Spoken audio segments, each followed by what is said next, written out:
গুরু কৃপাহি কেবলম। আমি অধ্যাপক ডক্টর শ্রী সুনীল শাস্ত্রী। আজ আমি আলোচনা করতে চলেছি ষষ্ঠ ভাব অর্থাৎ রোগ ভাব বা রিপু ভাব, এই 6 হাউসে বা শত্রু ভাব। এই 6 হাউসে দেবগুরু বৃহস্পতি কোনো জাতক জাতিকাদের যদি লগ্ন সাপেক্ষে বসে থাকে তাদের কি প্রভাব হয় সেই সম্পর্কে বিস্তারিত আলোচনা করছি। এই সব জাতক জাতিকাদের অনেক শত্রু থাকে, শত্রু থাকলেও কিন্তু সেই শত্রুরা কোনোভাবে ক্ষতি করতে পারে না, কারণ ষষ্ঠ ভাব থেকে আমরা শত্রুর বিচার করে থাকি। ষষ্ঠ ভাব থেকে আমরা শত্রুর বিচার করে থাকি ও বৃহস্পতি হলো নৈসর্গিক শুভ গ্রহ। সেই কারণে এদের শত্রুরা মাথাচাড়া দিয়ে উঠতে পারে না বা ক্ষতি করতে পারে না। এবং সব থেকে বৃহত্তম গ্রহ দেবগুরু বৃহস্পতি, সব থেকে বৃহত্তম গ্রহ। মামার বাড়ি থেকে এরা খুব আদর যত্ন ভালোবাসা পায়, কারণ ষষ্ঠ ভাব থেকে মামার বাড়ির বিচার করা হয়। ষষ্ঠ বাড়ি থেকে মামার বাড়ি বিচার করা হয় এবং বৃহস্পতি সুখ শান্তির কারক গ্রহ। দেবগুরু বৃহস্পতি হচ্ছে সুখ শান্তির কারক গ্রহ। ষষ্ঠে বৃহস্পতি থাকলে রোগ জ্বালা খুব একটা থাকে না। ষষ্ঠভাবে যদি দেবগুরু বৃহস্পতি বসে থাকে রোগ জ্বালা খুব একটা থাকে না, এটা মাথায় রাখবেন। থাকলেও অল্প সময়ের মধ্যে শারীরিক সুস্থতা পায়। যদি কোনো কারণে সামান্য রোগ জ্বালা হয় তাহলে অল্প সময়ের মধ্যে শারীরিক সুস্থতা পায়। এরা পরিবারের পরিবর্গ সবার থেকে সেরা সুস্থতাও পায়। পরিবর্গ সবার থেকে সেবা সুস্থতা পায়। তুলনামূলকভাবে এরা একটু বেশি ভোগী হয়। এইসব জাতক জাতিকারা তুলনামূলকভাবে একটু ভোগী হয়, রাজার মতন সুখ ভোগ করতে পছন্দ করে। এইসব জাতক জাতিকারা রাজার মতন সুখ ভোগ করতে পছন্দ করে, নিজে কাজ কর্ম করে, অনেকে কার্যসিদ্ধি করে এবং এক্সপার্টও হয়। এরা খুব তেল, ঘি, মশলাদার খাবার, মিষ্টি খাবার এবং মিষ্টি পছন্দ করে। এইসব জাতক জাতিকারা তেল, ঘি, লুচি, পরোটা, মশলাদার খাবার এবং মিষ্টি খুব পছন্দ করে এবং খাওয়া দাওয়া মেপে বুঝে খায় না। খাওয়া দাওয়া হিসেব করে মেপে বুঝে খায় না। এই বৃহস্পতি যদি শনির সাথে সংযোগ স্থাপন করে, এই দেবগুরু বৃহস্পতি লগ্ন সাপেক্ষে এই বৃহস্পতি যদি শনি গ্রহের সাথে সংযোগ স্থাপন করে তাহলে খাওয়া দাওয়ার প্রতি অনীহা থাকে, অর্থাৎ বেশি খেতে পারে না, বেশি খেতে পারে না। এবং এই কম খাওয়ার ফলে লিভারের রোগ হতে দেখা যায়। এই কম খাওয়ার ফলে লিভারের রোগ হতে দেখা যায়।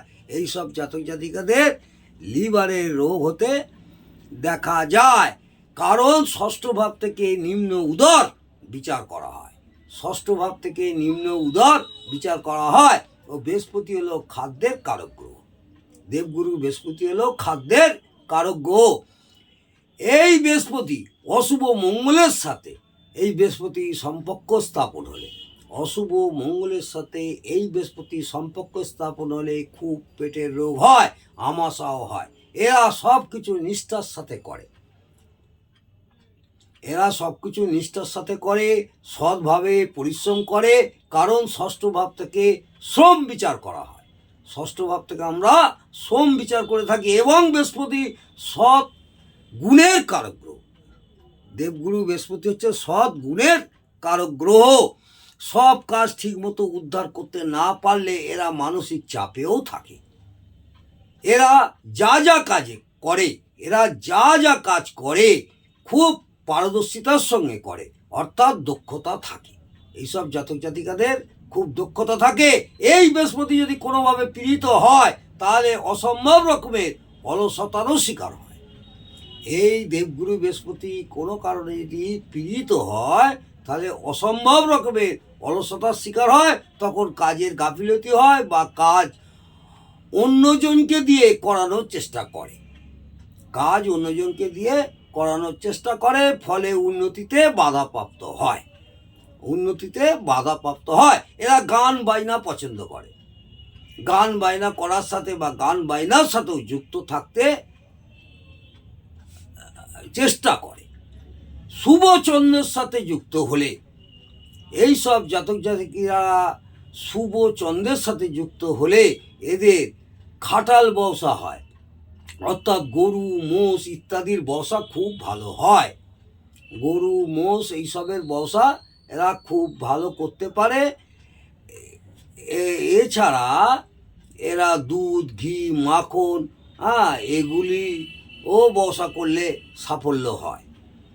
বা এইগুলি কারক গ্রহ হলো বৃহস্পতি এবং চন্দ্র হলো তরল পদার্থের কারক। এছাড়া অশুভ চন্দ্র শুক্রের সাথে যুক্ত হলে, অশুভ চন্দ্র শুক্রের সাথে যুক্ত হলে বহুমূত্র রোগ হয়। এইসব জাতক জাতিকাদের অশুভ চন্দ্র ও শুক্র গ্রহের সঙ্গে যুক্ত হলে বহুমূত্র রোগ হয়, কারণ শুক্র মূত্রাশয় সংক্রান্ত অঙ্গের কারক গ্রহ। শুক্র গ্রহ হচ্ছে মূত্রাশয় সংক্রান্ত গ্রহের কারক গ্রহ, চন্দ্র তরল বা জলের কারক গ্রহ এবং বৃহস্পতি রক্তের শর্করার মাত্রা বাড়ায় এবং রোগকে বৃদ্ধি করে। এদের পড়াশোনার জন্য যদি ব্যাংক লোনের প্রয়োজন হয়, এইসব জাতক জাতিকারা যারা পড়াশোনার সঙ্গে যুক্ত বা পড়াশোনা করছেন তারা ব্যাংক লোনের প্রয়োজন হয়, তাদের যদি ব্যাংক লোনের প্রয়োজন হয় তাহলে খুব তাড়াতাড়ি সেটা পায়। কারণ ষষ্ঠ ভাব থেকে হয় লোন, ষষ্ঠ ভাব থেকে হয় লোন এবং বৃহস্পতি অর্থের কারক গ্রহ।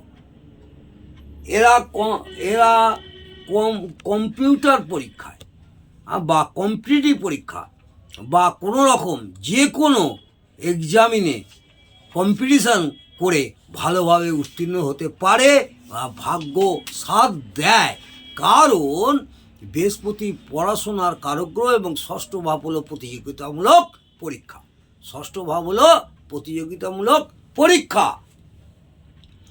এরা অর্থ সংক্রান্ত বিভাগে চাকরি পায়, বেশিরভাগ ক্ষেত্রে এরা অর্থ সংক্রান্ত বিভাগে চাকরি পায়, শিক্ষা সংক্রান্ত জায়গায় চাকরি পায়, কারণ ষষ্ঠ ভাব থেকে চাকরিরও বিচার করা হয়।